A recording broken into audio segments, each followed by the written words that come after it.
பகல்காம் பயங்கரவாத தாக்குதல். இதை அடுத்து 26 பேர் கொல்லப்பட்டனர்.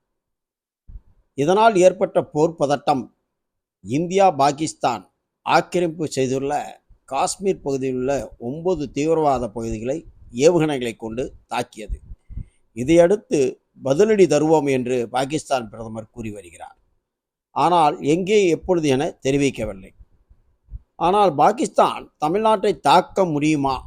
ஏனென்றால் 1800 கிலோமீட்டர் தூரத்தில் உள்ள பாகிஸ்தானிலிருந்து தமிழ்நாடு உள்ளது.